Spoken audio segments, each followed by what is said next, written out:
Welcome to another episode of Uproar Radio. And on tonight's show, it's all about Tennessee State football, the new reality. Tennessee State grinding through year one of the Coach Barlow era. We're also going to get into Vanderbilt. Saturday acting like it belongs in the top 10. And I don't know if you heard this, but a five-star quarterback changing the entire recruiting map of the state of Tennessee. And while the college fight for headlines and the whole bunch of gold balls are getting handed out in Chattanooga this weekend at the TSSAA Blue Cross Bowl, TSU's year, Vandy's rise, the signing of Jared Curtis, and a full rundown of your state championship matchups. That's all coming up. Let's get into it. This is Uproar Radio. What's going on, guys? What up? What up? Yo, man. Glad to be back. Hope everybody had a happy Thanksgiving. Definitely, man. It was. I'll step into it like all of us, all Nashvilleians, man. And for me, it's when you're both sides of your family is all Nashville. I spent time 5 hours in one spot and 5 hours at another spot, man. So I don't know if you all had to travel across town like I did, but yeah, man. It was overall, it was still good though. No complaints on it. Yeah, man. Thanksgiving went smooth. Had them RIP them turkeys, man. So you actually took care of some real turkeys. Like you did the skinning and the defeathering yourself, huh? Yeah, man. We raised them, got them ready. They had a good life. They was on somebody's table, propped up. I wish I would have known that, man. I got a little catering thing, Mississippi Smoke, and I did 13 turkeys, and I did 2, catering of families of 6. But man, I would have loved to have me one of them Land of Gold and Sunshine turkeys on the table, man. I know they were Halil. They was handled with care. I just had my last turkey leg. It's Thursday. You can't go past Thursday.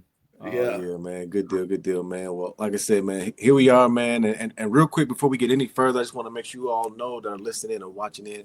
Please make sure you hit that like button, hit that subscribe button. Stay tuned and with us at all times on Uproar Radio. We still going to have more things to come in the show and talk about as the year ends as well, too. And then we move into the spring of things, man. But, let's talk about it. For me, in this first section, we're going to get into our thoughts and reactions on the local teams here in Nashville, Tennessee State and Vanderbilt, right? So here's my big picture on football in the state right now.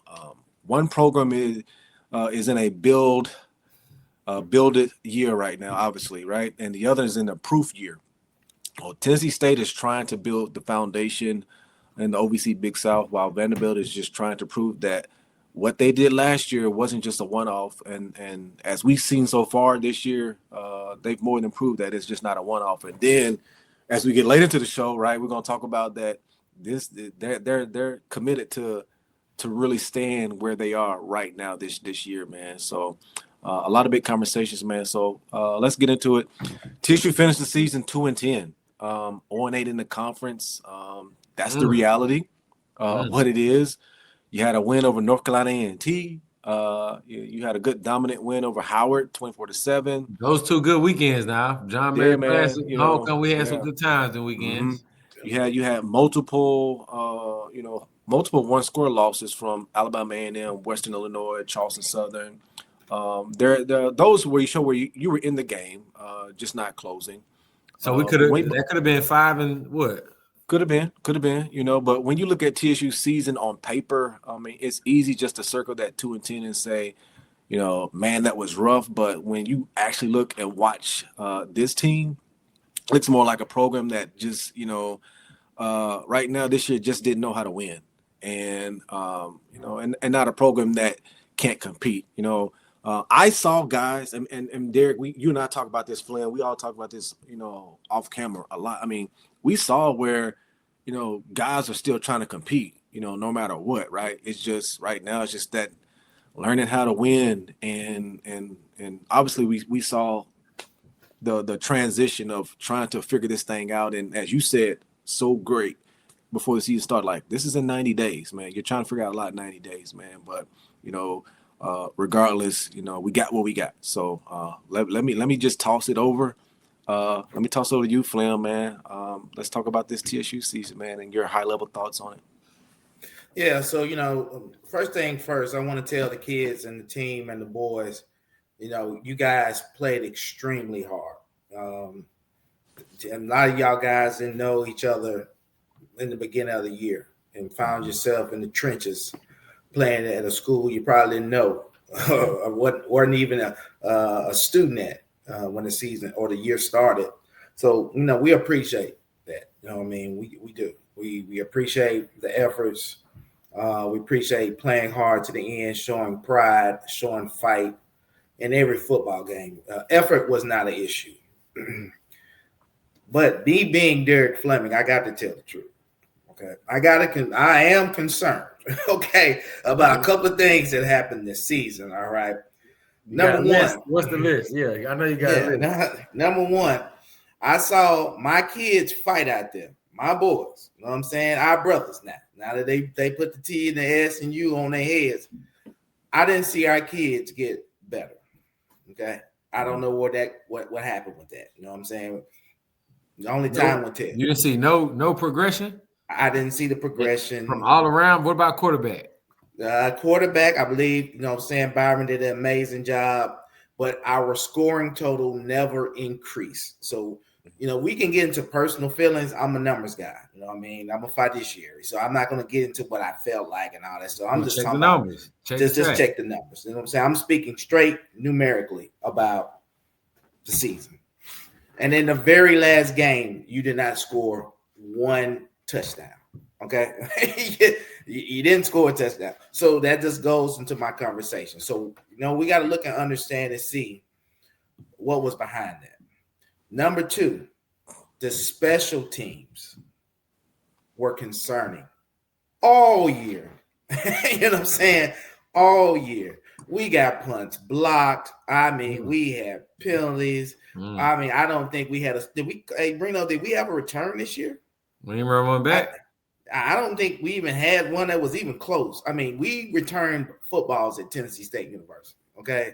Yeah. Shouts out to Avion Black, shouts out to the Super Nat, Craig Hodges, Herman Hunter, Carlos Wright, you know what I'm saying? Tyrone Butterfield, Nolan Smith. Yeah. I mean, come on. It goes on and on. We returned footballs at Tennessee State. That didn't happen this year. Okay. Not one. I don't even think it got close. And the protection schemes and things were questionable all year. And you had a lot of kids playing hard. Yeah. So that was number two. And then number three, and I'll just leave it with this. As things got tough on the football field, I'm a guy, when things get tough, I become more transparent, right? I give more information. I try to get people to understand and recognize the moment in time. It seemed like the whole athletic department went in a whole different direction. It gave less information. It gave less interviews. It gave less, exposure. And we can't run from this situation. You can't run from the situation. I'm a coach. I was a coach 20 years ago, and I lost every football game in a season. Every last one. Matter of fact, Squeaky Barnes, his son, Dion, we had on our show, was on that team. He was a sophomore. We played all sophomores in the varsity league, and we lost every football game. Yeah. But guess what? We took that. Shout out to Squeak. Yeah, shout out to Squeak. We took that same sophomore class with no victories, and we took them to the state semifinals their senior year. So, hey, we're here for the long haul. We're not going nowhere. You know what I'm saying? There's nothing. We're not going to run from the situation. But these are some things that we think can bring everybody together, because it's going to take a village to build. Tennessee State itself is in a tough position and it's pulling itself up, from a lot of issues. But the athletic department as well is doing the same. So they need to become more inclusive and allow more people to be involved, and let everybody help, just not the chosen few. Especially the qualified. If you qualified, definitely. Yeah. Balder, what you got, man, on the season? I mean, what's your high level highlights, lowlights, however you want to look at it? first things first, like you said, shout out to the boys making it through the end of the year. I'm gonna go straight to it. I don't see how you enter the transfer portal and you 2-10, dog. Yeah. I don't think anybody, like you said, it was 90 days. They just got to school. You ain't even made it through spring yet. That's Yeah. Tennessee State is is a place to be in the spring now. So all them guys that left, hey, holla at you straight like that. Because it's rough, man. I mean, no, it's not rough. We could have transferred. We ain't have a portal, but I don't think none of us ever was just like, I'm leaving because I don't like it or whatever. You went through 1 year, it's rough, but that's life, bro. Yeah. That's life. You got to go through the tough times to get to the good times. And when I just hear these guys transferring and we ain't win no games, I'm just thinking like, most schools, as as a coach, like you said, coach, you coach, I coach. I'm not too many guys getting recruited from Laverne High School when we go 1-9. Yeah. You feel me? Mm-hmm. You right, man. You right. But I think it's for different reasons, though, man. And I will get into it. Because now it's all about support, right? Mm-hmm. We talk about resource and support. We've been talking the same thing at Tennessee State for 40 years. But now these kids really have opportunities to go to schools that are in the same space at Tennessee State University. Mm-hmm. So they're in the same conference as Tennessee State University. But some of these kids are getting $1,500, $2,500, $5,000, whatever it is a month. And at Tennessee State, they ain't getting that right now. Yeah. They ain't getting that. Yeah. And so, we want it to be about, blood, sweat, and tears. And we know we all about that. We would have played. Now, I don't know if we would. Well, I played for free because I was a walk-on. I walked on too. You know what I'm saying? Right. Reno was the only blue chipper. You know what I'm saying? But and that being said, I don't fault no kids from transfer. I'm not saying fault. I'm just saying, come on, bro. Like, you ain't got nobody in your corner telling you, like, hey, man, you should probably stick it out. You can give it a chance. The spring is coming up. See, nobody telling y'all that. Yeah, and that's what we're getting to, right? So from a season standpoint, it was, if this was year 2 and it looked like we did, right there, you go. Then I would have a lot more to say. But I came into the season and I just definitely tabled my expectations of, okay, hired late March, got to campus like the first week of June. The spring game was 2 weeks later. And it wasn't even a spring game; it was a practice, right? Then you got 2 or 3 guys that's on staff that not fully on staff yet, and they're trying to work that out. Your staff's not, and then what you had there in spring was not the same as what you got in the summer, and then by the time you got to camp. So it was just, I said, like, it was the perfect setup for what you saw. Trying to replace a full coaching staff, trying to replace another 45 players that played on championship team the previous year.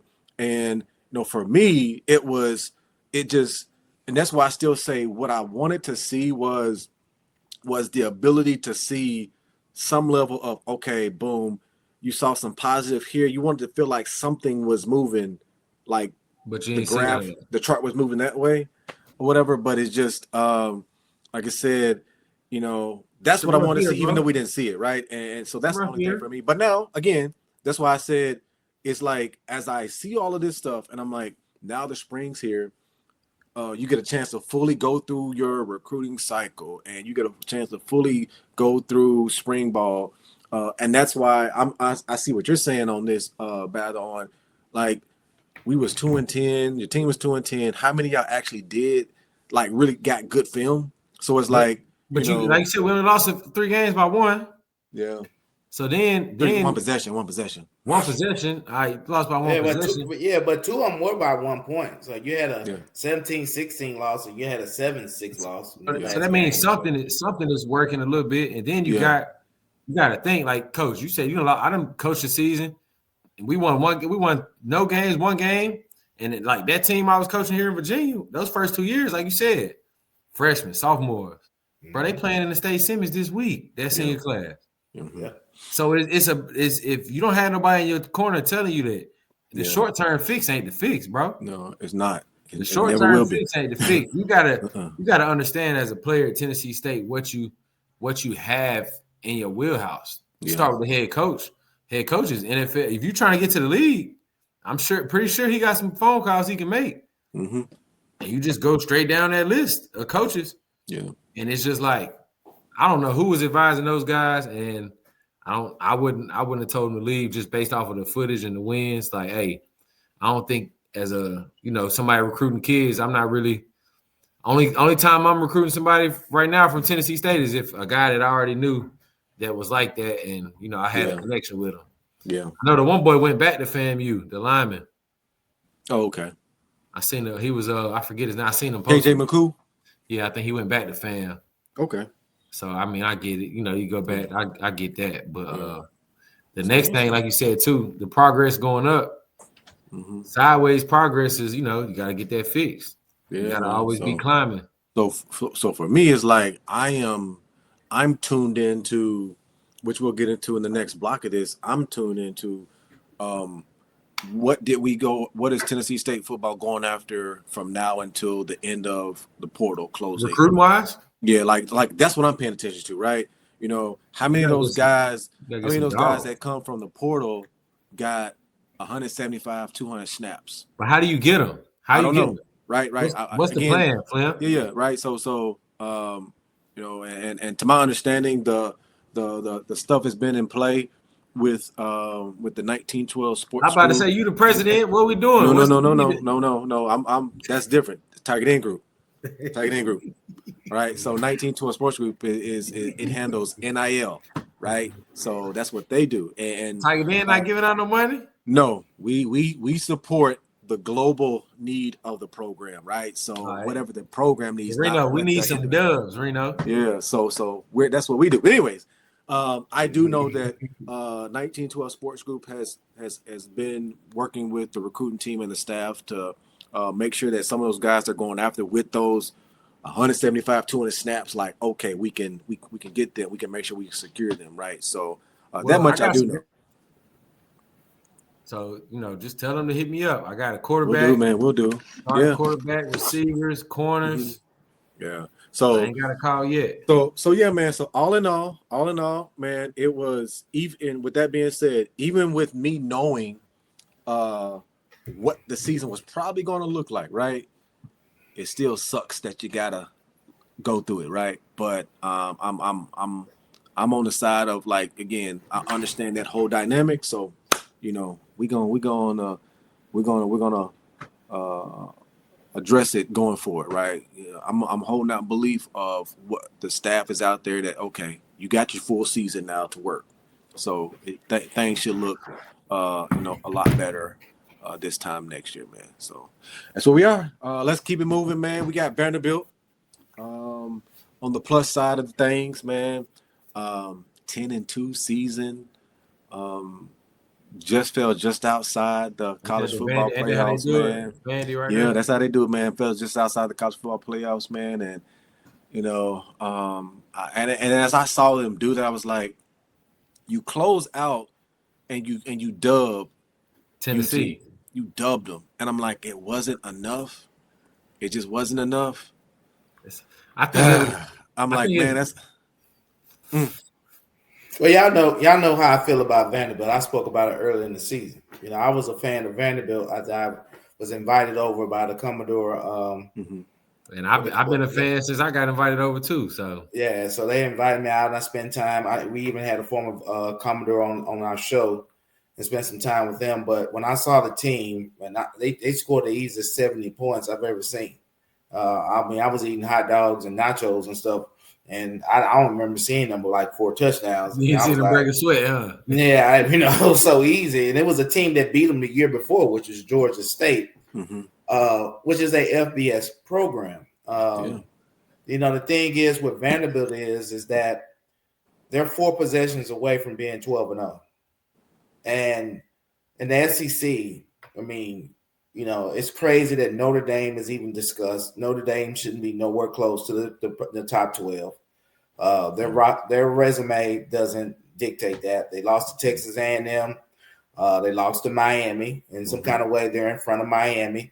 I'm pretty sure Coach Lee will call Coach Freeman and say, we will meet you anywhere in this country. Mm-hmm. Okay? And Vanderbilt will punish Vanderbilt. I mean, will punish Notre Dame. Punish. Flim, get punished. Yo.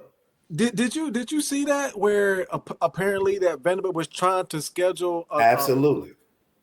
Hey man, but they were trying to schedule what? Go ahead, Flim. Well, Vanderbilt's like, okay, we try and get an emergency extra game, you know. So they like, we bought it. You know what I'm saying? We'll play you anywhere. Mm-hmm. Nobody wants to play Vanderbilt. I've been around football a long time. Nobody. It's only 2 teams that will be favored if you can play Vanderbilt right now. It's Ohio State and it's Indiana. Mm-hmm. Nobody I think they could beat Indiana. I saw Indiana in person versus Maryland, and I wasn't too impressed. I was impressed. You know, they ended up running away with it, but I wasn't like, okay, this not an SEC. Indiana, shout out to you, Hoosiers. Yeah. You know, Indiana got some Tennessee State ties on the staff. Did you know that? No, didn't know that. Meatball, you remember Meatball? Yeah. Reno? Yeah. Meatball on the staff working. Okay. To get him one. Tennessee State, you know, A&M got my brother and them on the staff. Hey, look, the best thing that could happen for Vandy, I feel like, is that they didn't get put in this one, because that means next year is going down. Yeah, man. Like this was a proof. They get to watch everybody go at it, and then look, the funding only gonna get better. Yeah. You just got the top recruit quarterback in the nation. Yeah. And they just gonna sit back and watch. Hey, we had a good year. It's all good at Vandy right now. Yeah, man. As I was saying, like, this was their proof of concept year, and you know, Coach Clark Lee, he's been selling that vision for years. 6-year contract extension. Yeah, exactly. Yeah. You know, he signs a contract extension, and then 4 or 5 days later, you drop a dub on your in-state rival. You know, you pieced them in their house. He bought it.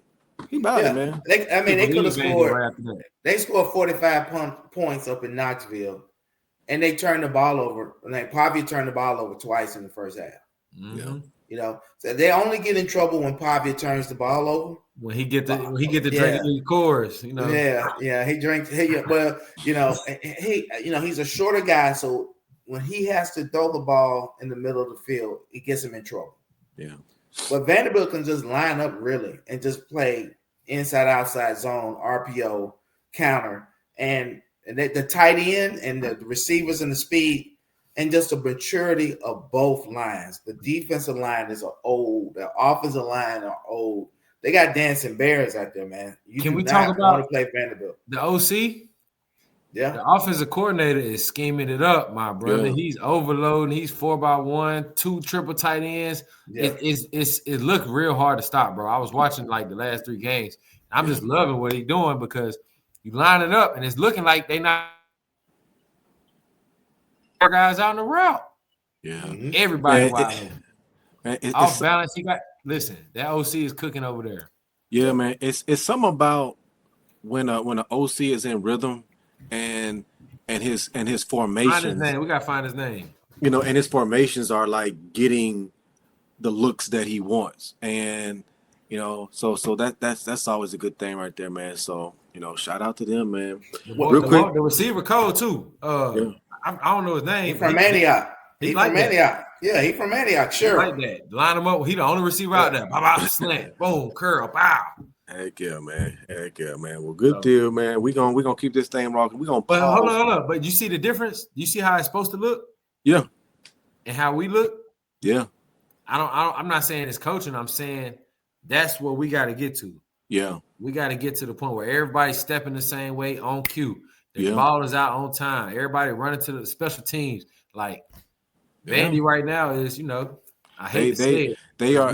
They are speaking from one heartbeat, you know, as a full-on institution, man. When there is as an institution, they collectively said, we're going to change this. We're done trying to be the SEC's GPA school. But do you think that's all because of NIL? Yes or no? I say yes. Yeah, No, I say no.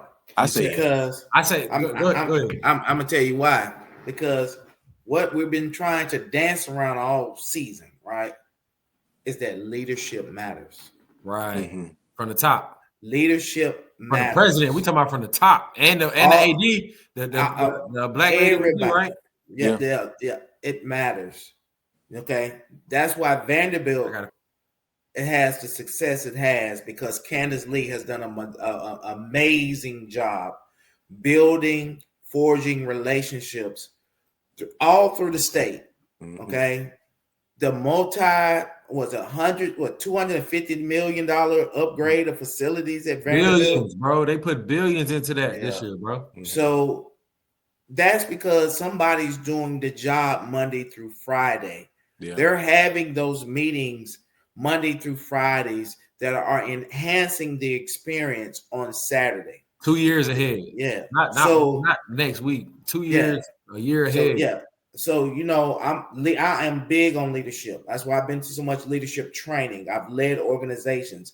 I've co-founded and been managing partners of IMOs and financial institutions.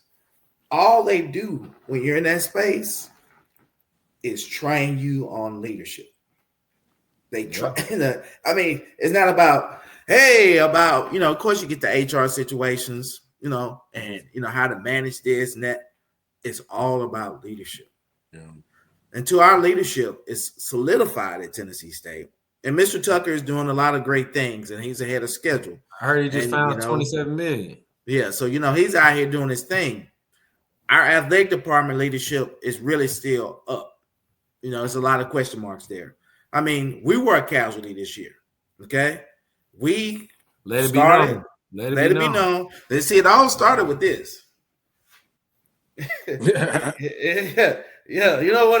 It all started right there. You know what I'm saying? We did this. You know what I'm saying?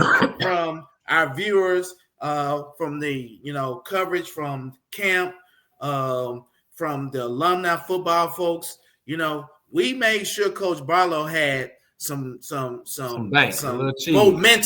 momentum. You know what I'm saying? Not only just with people talking, but people giving. And after that North Carolina A&T game, which is the first game, we lost all our media credentials. And then look at the work you did for the first game battle. You actually put a drone on Nissan Stadium. I told you not to do it. I was like, Reno, I'm like, Bather, you have a drone. You can't. It's an NFL stadium. Yeah. And you did it, bro. And you did it. It's for the big blue, man. I'm trying to get us, you know what I'm saying? Like, we trying to be in it, and then they just pull the cards. It's like, I guess I ain't coming back to the game this year. Right. Yeah. You know what I'm saying? They killed all our momentum. And, and just to be honest with the situation at hand, the athletic director is going to have to be more transparent. He's going to have to be more professional because he stopped an organization, which is our organization that we created in July. And when we got to September, we were trending right around 100,000 views from my content. Okay.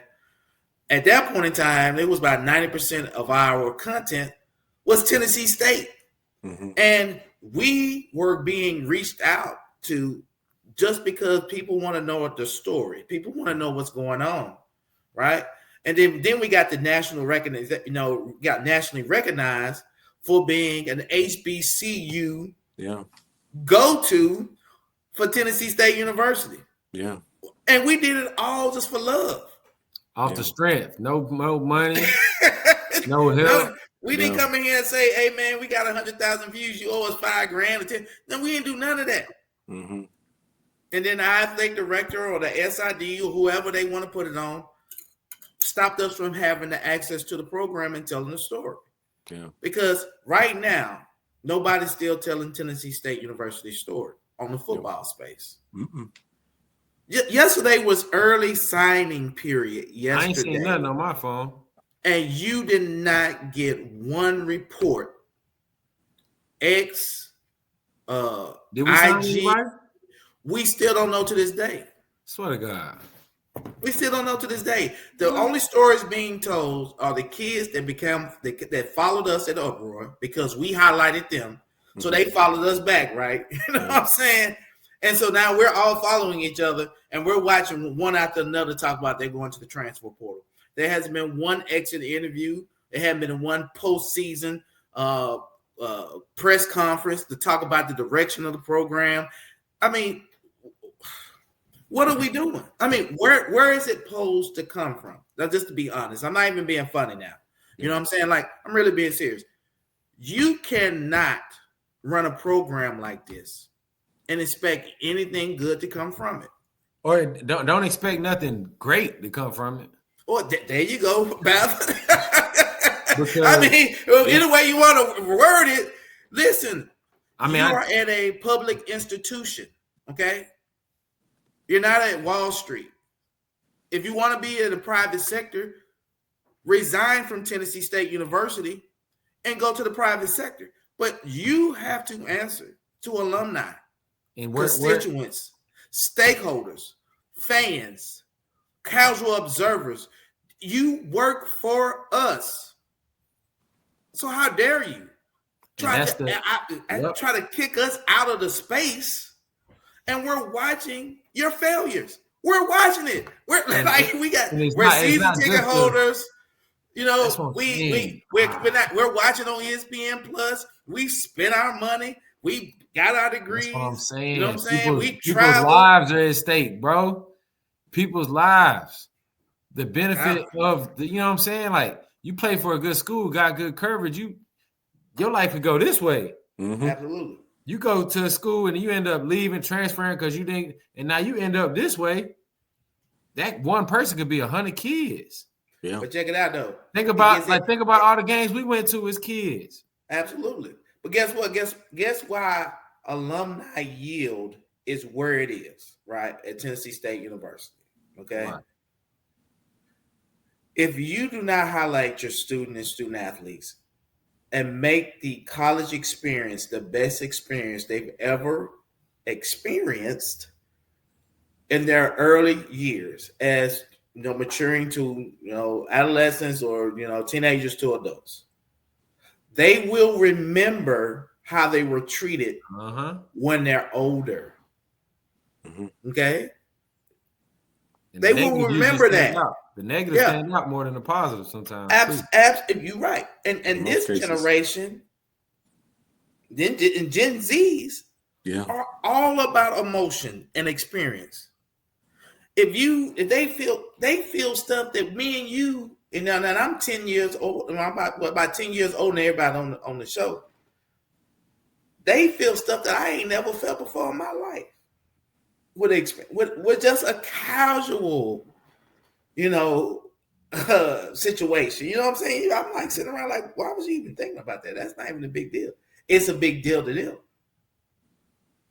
So if you do any type of generation training, you cannot use what generation you're in to base it off of your actions. Yeah. Come on, bro. Yeah. I'm just coaching kids all these years. I'm just thinking, I'm like, man, how would I feel being on that team in today's age? We ain't got no media. I mean, we got some talented people running them cameras and taking pictures. They got some skills. Yeah. All right. They try, the games weren't as successful as we were in the game, so it goes like that. But from the other side of it, just the coverage and the positivity, it'd be pretty negative. I may want to transfer too. Yeah. I mean, when you go to your own website and you scour your website and there's little to no information about nothing. Yeah. It's the blandest of the bland. And like when we did the senior kickoff, we did the senior kickoff luncheon, right? That was the highlight for those seniors. And we did the senior end show, right? That's what we just felt compelled to do. Mm-hmm. What else did the university do? You take away the senior kickoff luncheon, that's ours. We did that. What they do on senior night at the game, They did the regular high school senior stuff, walk out with your mom and dad. Yeah, they did. They did some pregame. I think they did some pregame like we did or whatever. They gave them a gift, or no, this is what they did. They gave them a gift. They gave them a gift pregame. That's what they did. Yeah, sure did. I forgot what the gift was, but I don't think, you know, for us, like I know my years, we got a helmet. The other side of it is like, Coach, what you want us to do for them? That's what they're going. Well, what you want us to do, Coach? What you want us to do for these seniors? Yeah. How would they go ahead? No, how about you give it to the people And let us do it. You know what I'm saying? Because you gave the senior kickoff luncheon to us. Oh, I can tell you what the other school's doing. And we blew it out the water. There has not been a better event for the athletic department in the last 2 years than the senior kickoff lunch. I tell you, am I lying, Reno? No. Reno, you asked the boys how it is at Texas A&M for the players and the parents of the players. Yeah. You show up to the game and you got your own tent. All the, the recruits and all the moms and dad, everybody knows each other. Everybody hanging out, food after the game. Everybody. Is there any of that going on? No, it's not. But guess what? It's at their fingertips, Bather. That's what's the frustrating. Yeah, it's right there. Frustrating piece. They can make one phone call to Reno Thompson, the president of Tiger Den Group, and whatever is needed is going to get done. It's going to get done. You have the man sitting in front of you. The man worked on campus.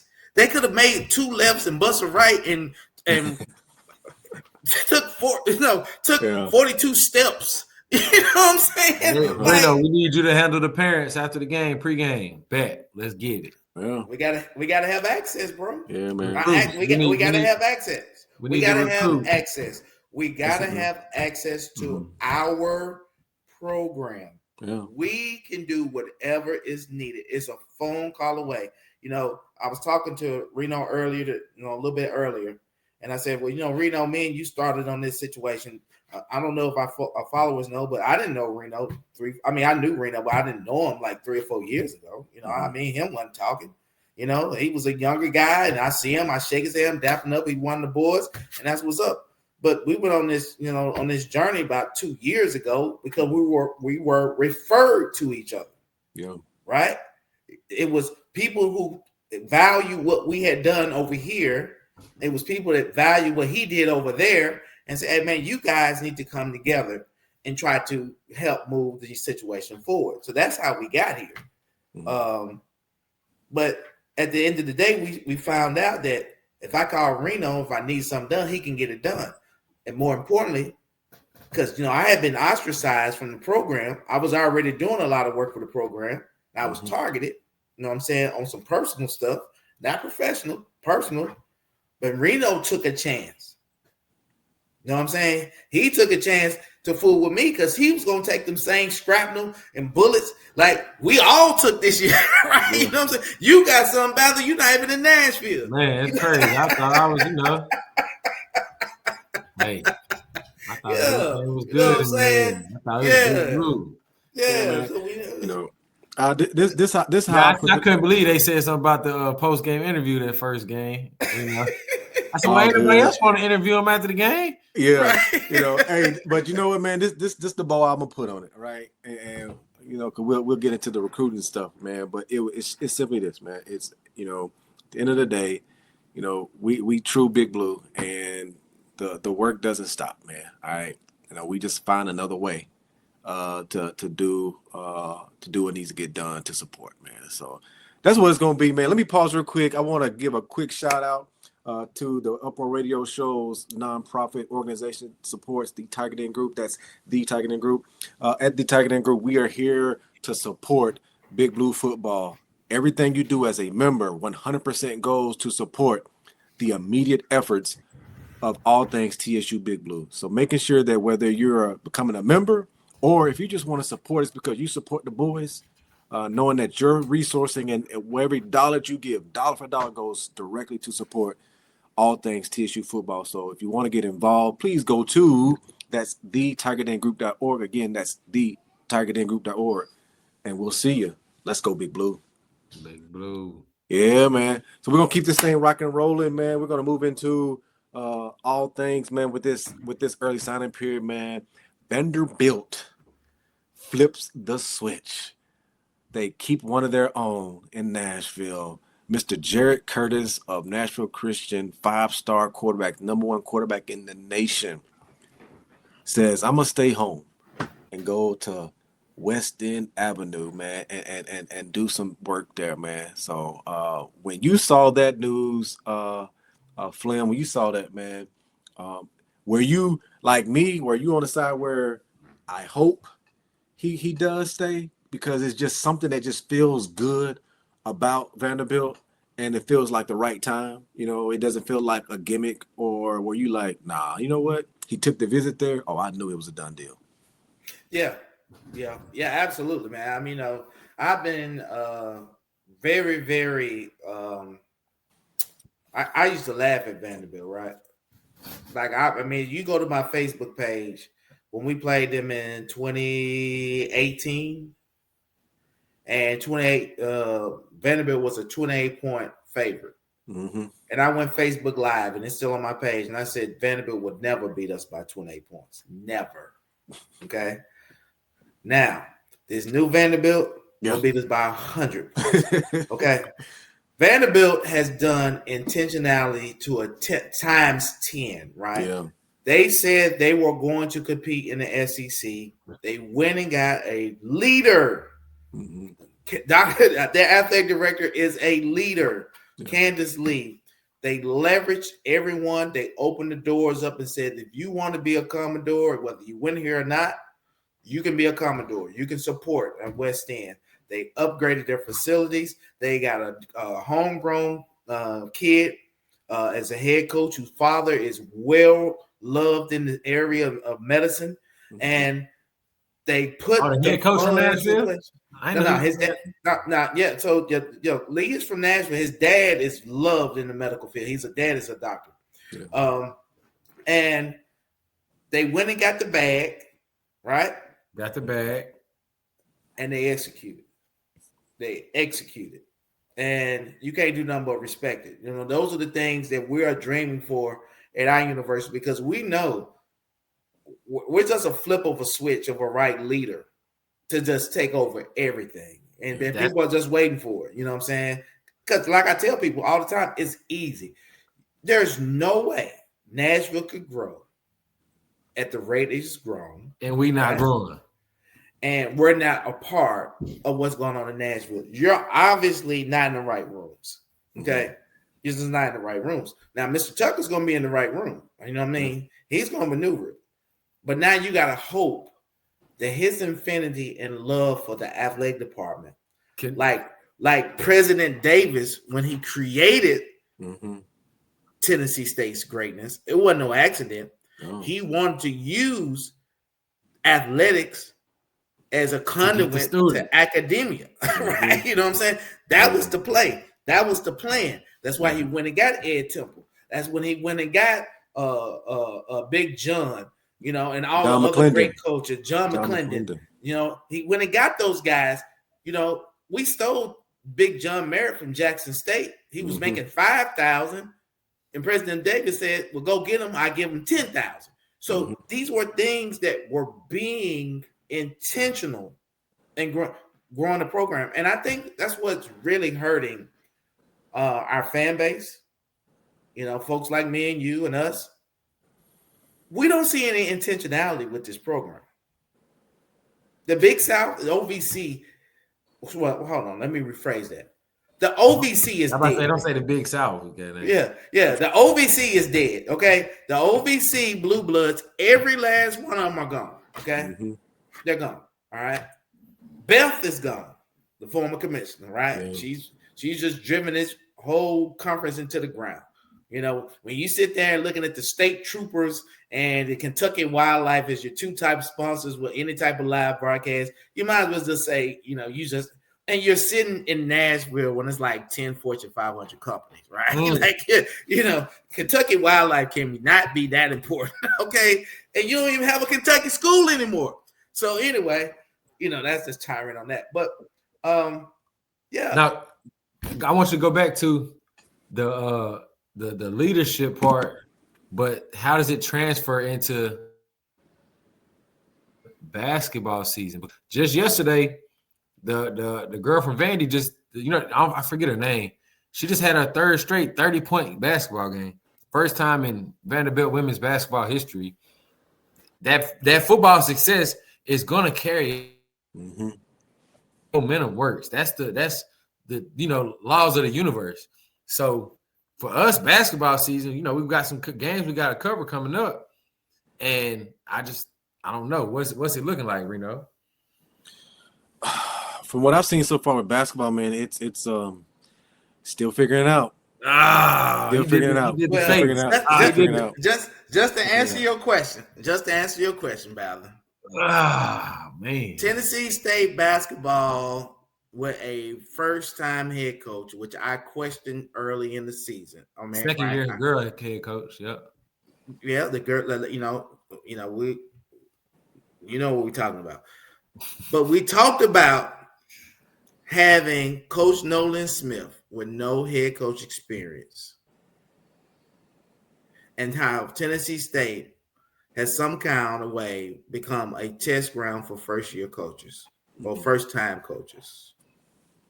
And we had a little momentum, right? And then, everybody's talking about, hey, Tennessee State might need to go to the SWAC. Tennessee State might need to do this. But Tennessee State better than this, that, and other.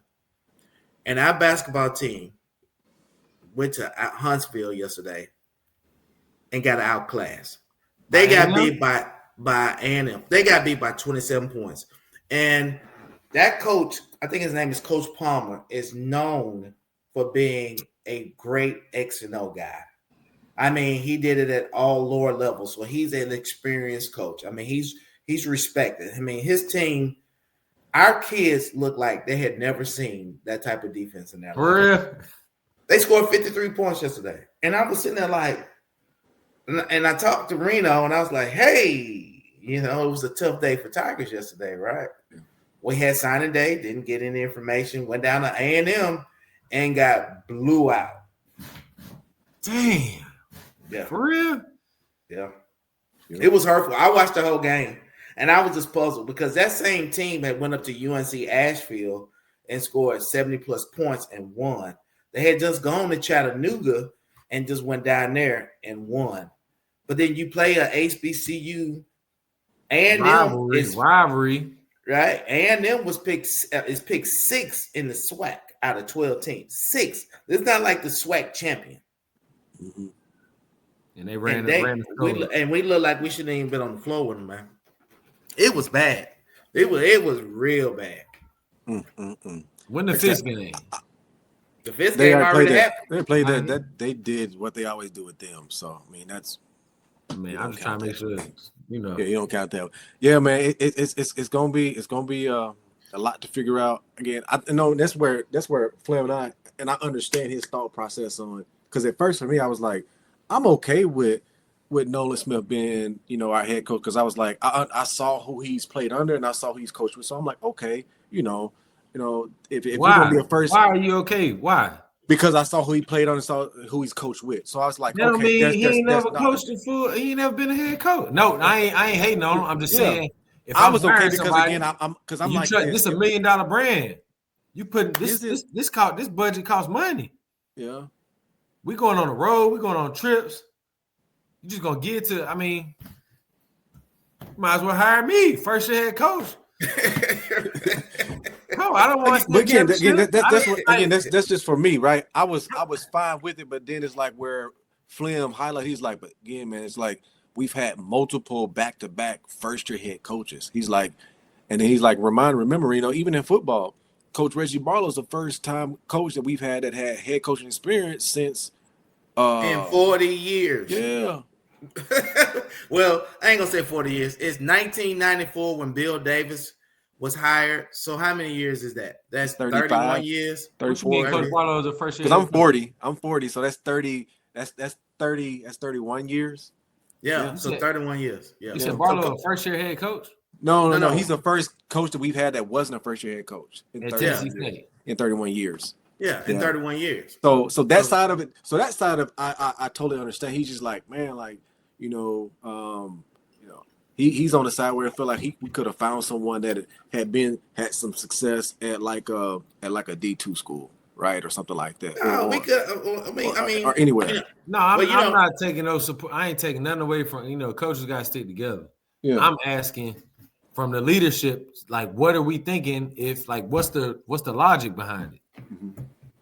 Yeah. What makes you take a first year head coach? What what is it?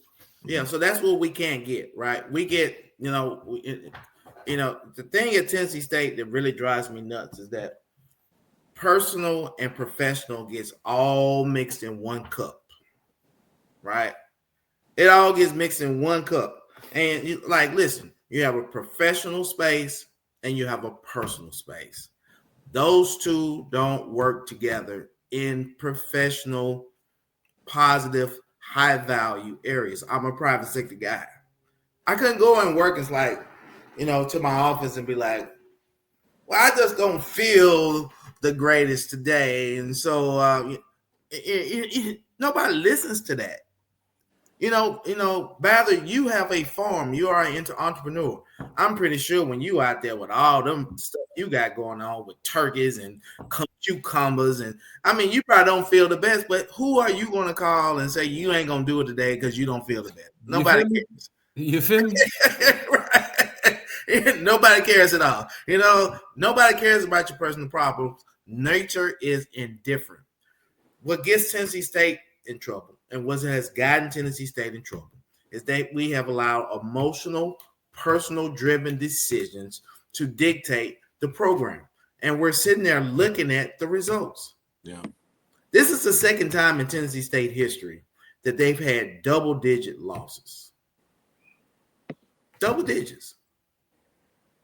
I remember Bill Thomas crying on Channel 5 News after going basically 7-4 in 85. He went 7-4. In 1984, he had gone 11-0. In 1986, they went 9-2. Okay, really 10-2 because they went to the playoffs. Mm-hmm. The man cried after he lost a homecoming game in 1985 on Nashville News. So my thing is, you lose 10 freaking football games at Tennessee State University. Mm. You ain't gonna talk to us. You ain't gonna holler at us. You know what I'm saying? You ain't gonna say, hey, we understand. You understood what Big John was when you got here. He was making videos then. You was talking about 121 drafted players and 13 national championships and all these things. Hey man, you just lost 10 games. What you gonna say? You ain't gonna say nothing? Come on now. Yeah. I ain't think of it like that. Come on now. You know what I'm saying? It just hit me like what you saying, and I'm just sitting there like, what would I say? You see what I'm saying? I'm just thinking like, you gotta own up to it, bro. You gotta listen, bro. It's going down this winter. Ain't no days off.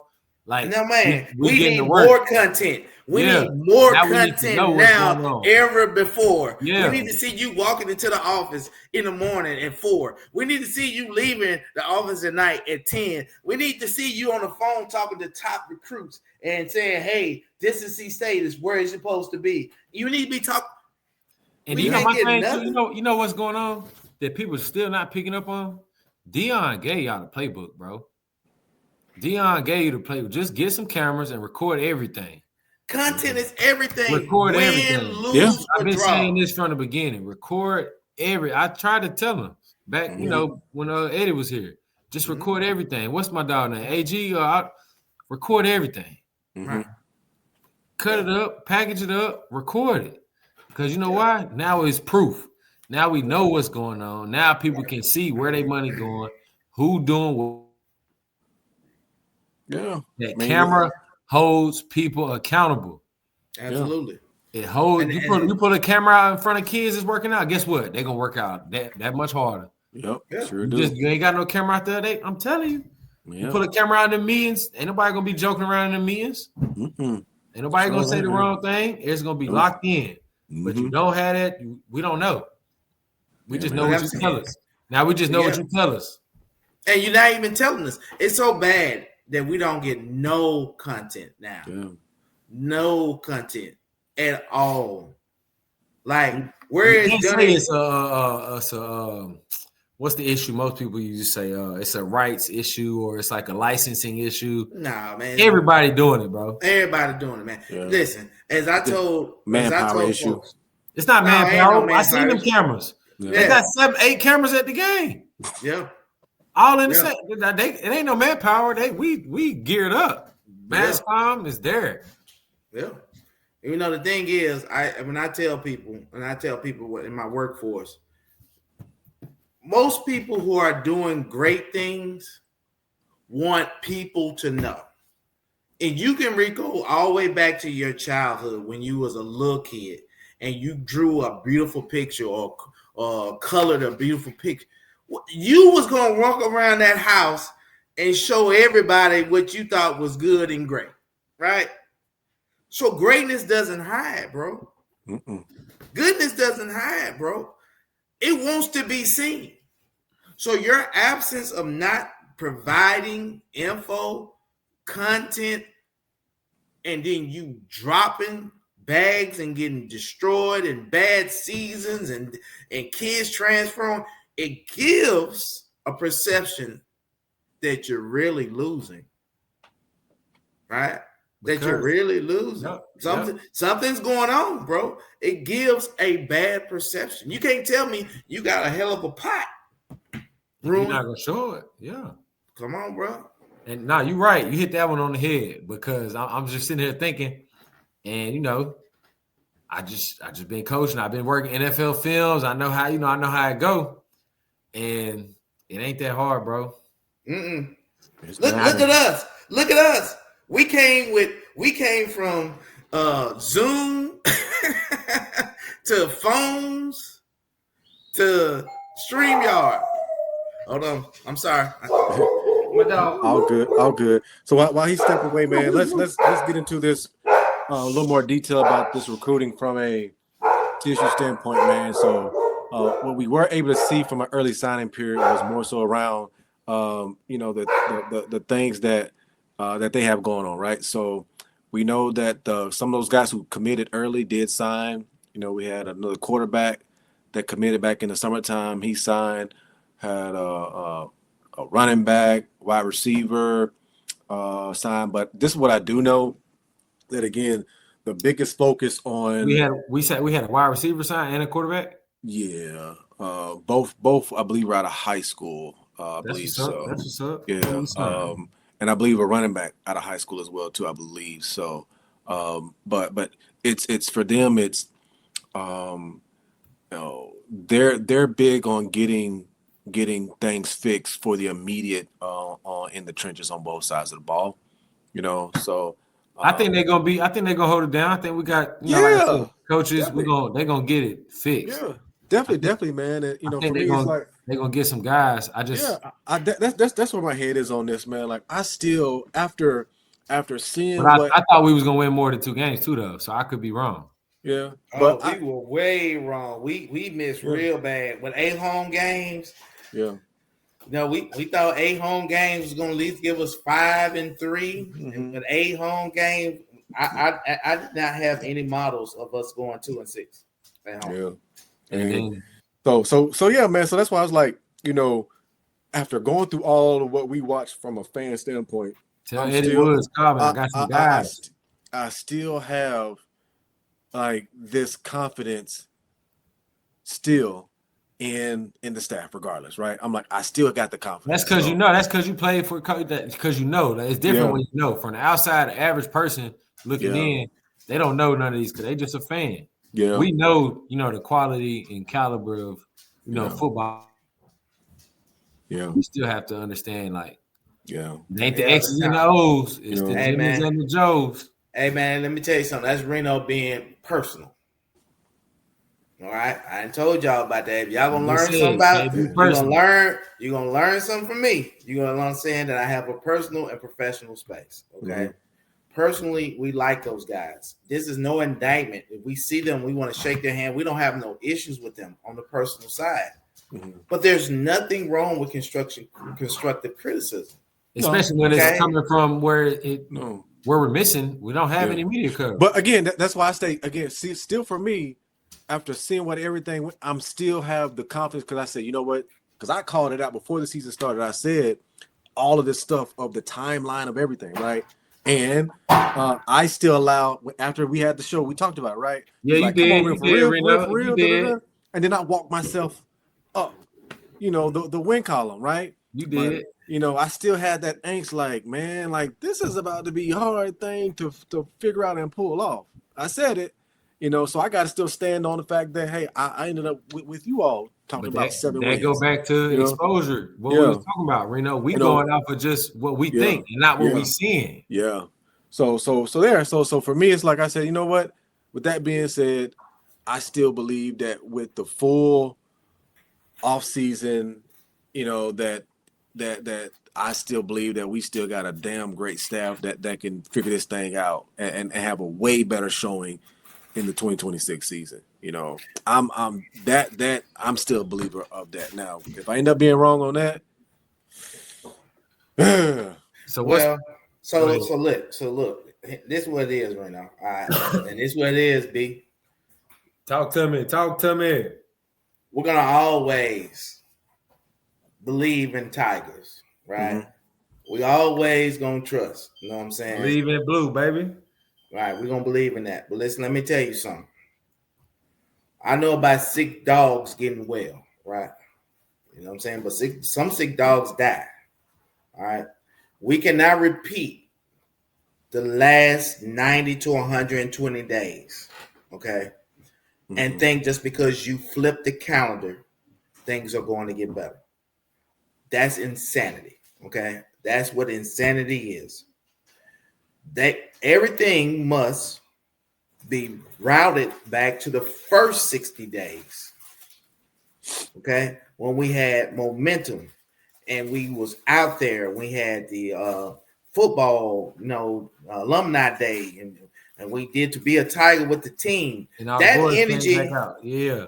that energy won the first game. Okay. That energy brought excitement to the first game. Right. We were all on the field. We all walked through that and we felt the energy, right? We hugged the boys. We jumped up and down in the corner and gave hugs to seniors and players and thanked us for being there. Okay. That got stopped for whatever reason. And we saw after we got stopped what the season looked like. Yeah. Right. So they can't go back and do that again. I mean, the winter condition about to hit January. Yeah. I'm just saying they just can't do it again. They need more content. They need more exposure. They need to try to go and sell more buy-ins because they think they're going to do it by themselves or with a chosen few. It's just not going to happen. Reno, tell them, let me cover the off season. We'll put the package together. I ain't going to. I mean, I'm gonna tell them. Who you gonna tell? Who you gonna tell, Reno? you gonna send an email? We'll see how it goes, man. We'll see how it goes. Real quick here, man. I got to pause for a quick identification. Again, this episode here is brought to you in collaboration with the Tiger Den Group, an organization that we support. The Tiger Den Group, which is Tennessee State University football's official football alumni organization. Every dollar that you give, dollar for dollar, goes to support the fellows on the field out there in operations and everything they need to be successful on and off the field. So if you are a supporter of Big Blue and you're a supporter of former players, you want to be a member, make sure you go to thetigerdengroup.org. Again, that's thetigerdengroup.org, and you can always make your own donation. Even if you're not a former player, again, dollar for dollar. You can't miss out. Go support the boys. We'll see you on the field. Let's go Big Blue. All right, man. So we're going to keep this thing rolling as we head out the show right here, man. We got high school state championship week going on. We had Mr. TJ Ward of Nashville Christian kicking off the show with us early this summer.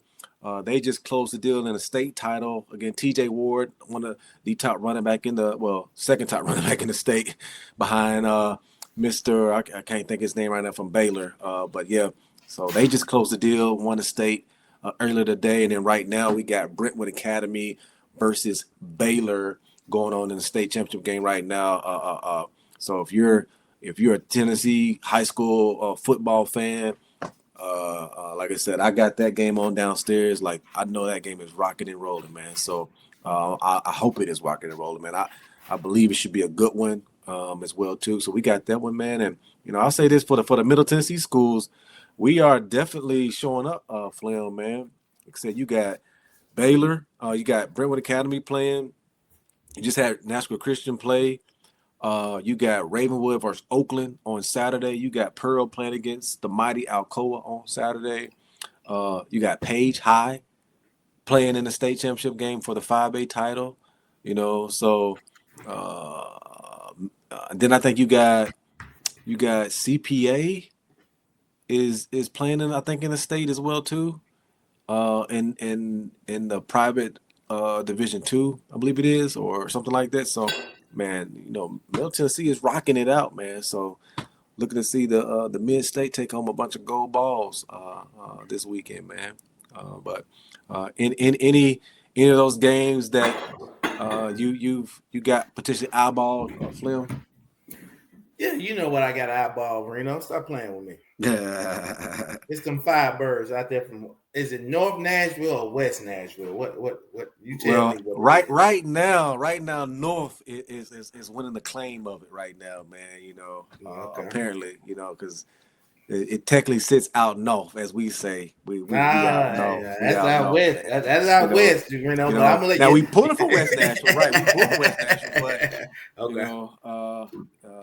like I said, the address technically sits in North Nashville, man. So yeah, them boys from out northwest, man. I still say out northwest, man. You too close to the line right there. Well, the thing is, of course, I'm looking at the Firebirds. I mean, they had a gauntlet. Yeah. At the beginning of the season, they played in everybody and was on the road. I mean, the first 4 out of 5, or games, and they lost. Mm-hmm. Their record is not a normal Pearl Cone record. Mm-hmm. But they have a chance to win the state championship this weekend. Yeah. You know what I'm saying? When it was time to put BTA, they did it.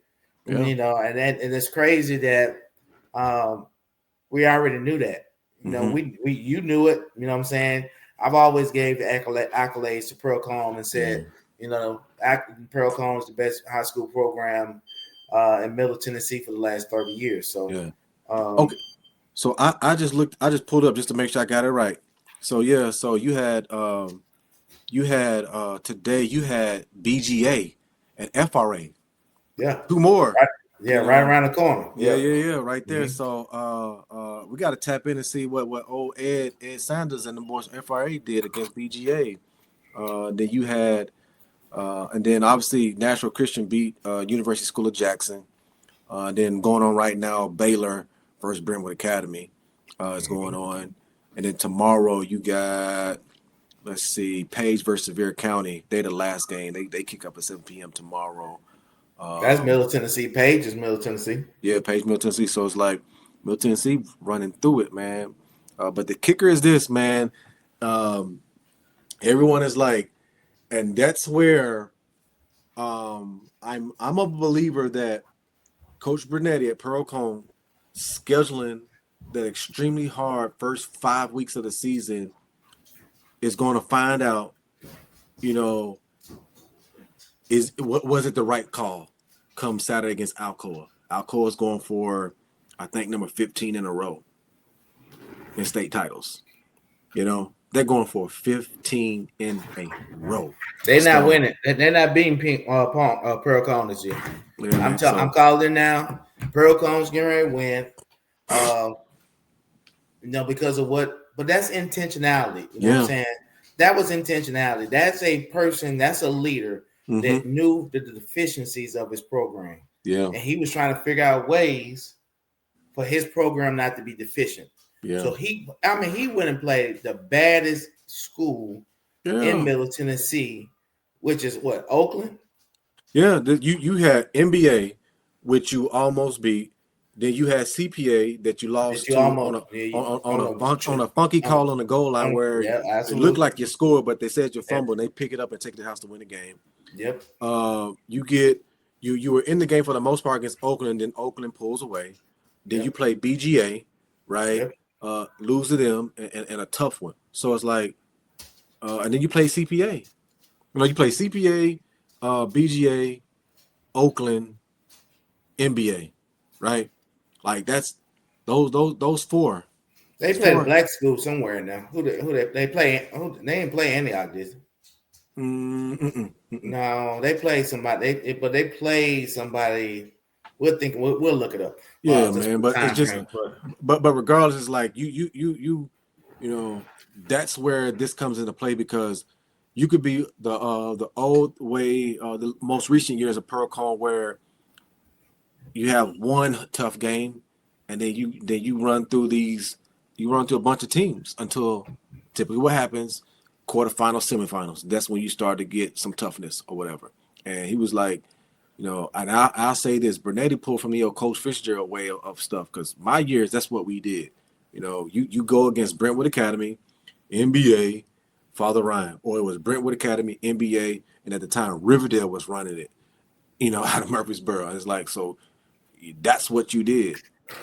And it's like you gotta build up that strength because once it gets easy for you as you get in some of your other games, that's what goes down, man. So, like I said, that's where we are, man. But look here, I wanna, I wanna get ready to shut this thing down, man. But most of all, for me, I want to open the. I want to give you some final parting shots, uproar shots on just all things from today's episode, man. Like things that you're hoping that you're looking forward to see from the evolution of TSU football, the evolution of Vanderbilt football, and then we'll shut out from there.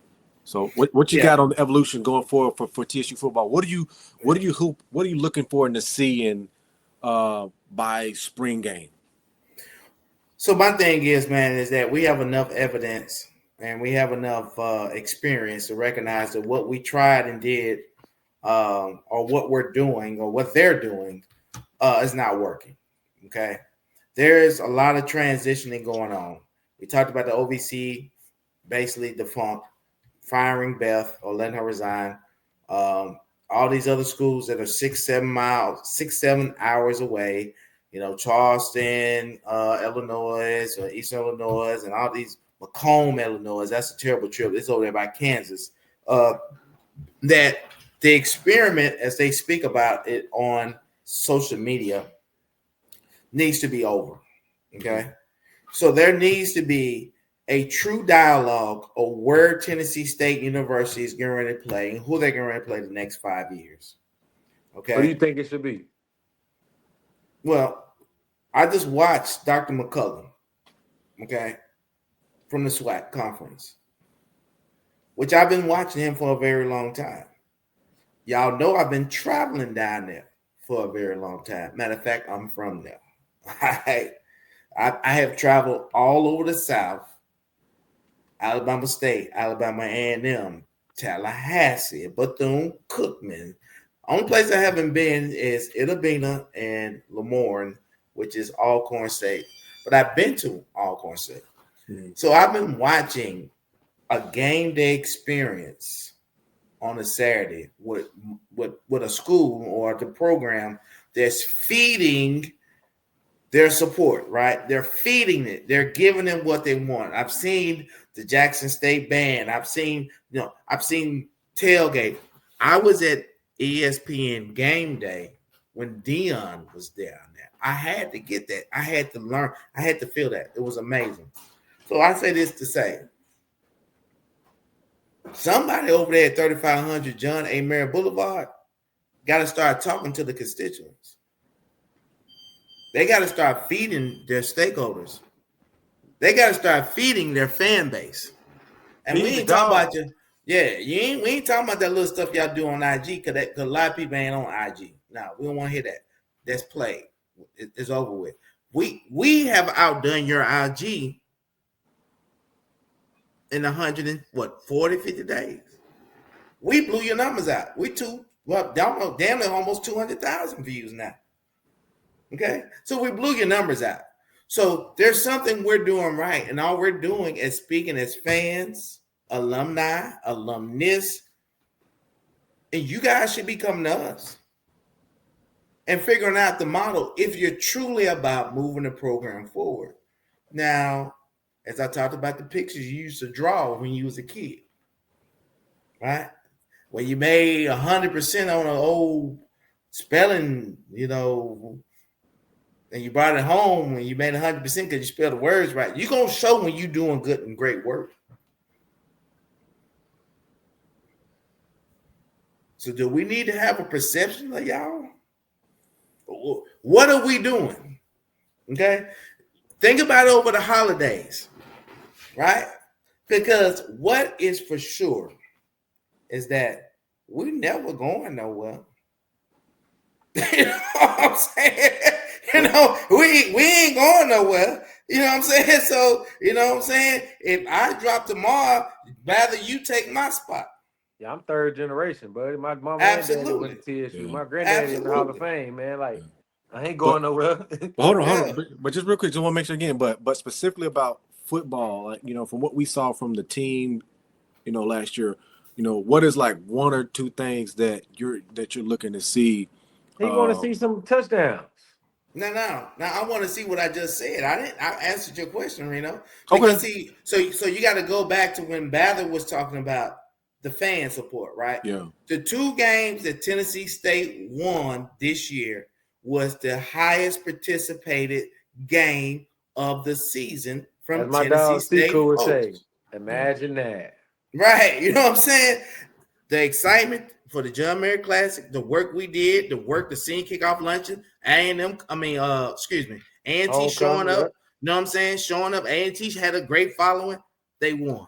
They had a great day. A&T fans had a good day. Yeah. And then Tennessee State won. Our kids were uplifted. Homecoming, Howard, the Buzz, the this, the that. You know what I'm saying? They won. And they was very competitive at A&M. Yes. Which was the other game. Yes. You know what I'm saying? So they had 3 games where they was really looking like a decent program and ball game, but it also coincides with the people who were there. Yeah. But then, Battle, what you got, man? So we talking about something that you're looking for to see that improves from TSU football. Some things you want to see that improve. Just 1 or 2 things you look to see improve by spring. By the spring or after spring? No, by spring game. Like, I want to see that these 2 things had improved, and ideally, I want you to talk more about like on field stuff. But hey, if it's beyond that, if it's beyond this, beyond that, I want to see a little more camaraderie. I want to see a little more togetherness, and I want to see some. I mean, don't take this the wrong way, but some violence. I want to see some heads clacking. Some, I know, football's a violent game now, but I just need to see the domination of, really bringing that fight to the field, because, I mean, tell me if I'm wrong, Reno, but the offense versus defense, it wasn't very friendly. Mm-hmm. It wasn't very friendly outside the locker room. When we was on the field, we wasn't really friendly with the other side, and I want to see that in the spring game. We was, full speed tackling, hitting, piling on, no easy buckets. Yeah. I think that type of mindset and that type of physicality isn't something that you can just turn on. Yeah. You got to be able to do it consistently and kind of live by that. You feel me? Yeah. For me, specifically on the field, I want to see the defensive line, particularly the interior defensive line, playing the backfield. That just didn't happen this year. And honestly, it hasn't happened the past few years. The interior defensive line we've had were, they didn't play in the backfield. And I'm like, I come from my D tackles played in the backfield. Amante Duncan, Junior Davis, Ernest Jones, Aaron Mars. All of them played in the backfield. I'm talking now. You talking about ends? I'm talking about my D tackles. I know you're talking about. They played in the backfield. So I want to see that we found the right guys to play in the backfield, right? Offensively, what I want to see is I want to see us play with confidence from the standpoint of executing the plays. Being able to do that is like that's what I want to see us confident in executing plays, and I want to see that the quarterback There you go. I was about to has say trust. quarterback. I want to see that the play caller has the trust as well too, right? Because we just struggled from that offensively this year, man. Just being able to believe, right? And we know all the scenarios that played into that, but regardless, like I want to see that improve in the spring. I want to see that ship is in the right direction from that standpoint, man. So for me, that's what it is. What about Reno, accuracy? Can we talk quarterback accuracy too? Yeah, so that's what I'm talking about kids. So let's just talk about what you just said. Okay. Let's just talk about, listen, we've been listening to kids. We are all kids that were learned or played at Tennessee State and was given great coaching. You go in the classroom, you got great education. Mm-hmm. You go over to the counseling center, they told you, hey man, you're not good enough for a doctor. You might need to be over here. They just told you the truth, okay, right? Which we can appreciate. So I say that to say this. Are we getting all the things that we need administratively to be a growing and at least par program? So that's the thing that we really need to talk about. The two things you need to see from the program. We already talked about exposure and transparency. That's one that has nothing to do with no players. That's just a choice of what you want to give and what you don't. But like mental development, like confidence, like learning strategies, like how to get better, what you see, like that type of stuff is what you're saying, right? No, what I'm saying is we want, like you said, capture every moment and be transparent so we can help with the program. Because now we know what's missing. Right. You might be thinking you struggling with something, and it might be on one of our phones.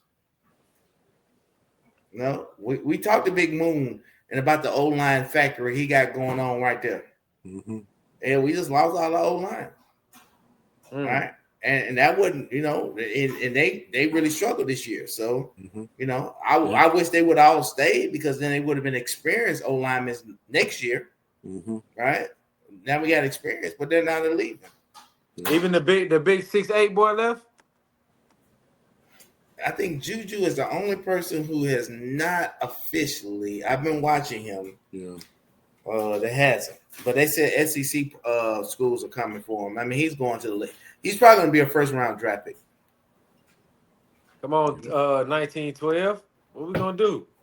We're gonna see, man. But like I said, with that being said, I'm definitely on that side of that, man, as well too. So from beyond just the right there, it's what's needed is the stuff that makes the players and the staff feel better about executing on their job, right? So it's definitely So in that space, I've shared what I want to see from the field, and now I'm on the side of now off the field. It's figuring out like where do we lack off the field, right, and where can we play our role and helping that not be a deterrent, for the program. And like I said, with that being said, how do we fix that connection with the? Well, I mean, that's a different conversation. That's a different conversation. But man. But regardless, man, that's where we are. We're gonna keep this thing rolling, man, and we're gonna potentially tap in on this stuff. Like I said, be on the lookout for the folks, man. We're gonna keep this train rolling. Content's gonna look a little different outside of football season, So we still got some stuff to do and get into, man. But Like I said, that's where we are, man. As always, this is Uproar Radio. I want to thank you all for tapping in with us on today. Again, we hope you had a great and lovely Turkey Day with your families. Hopefully, you got your hearts fulfilling on that, man. And but as always, man, it's go big blue, and we going nowhere. Yes, sir.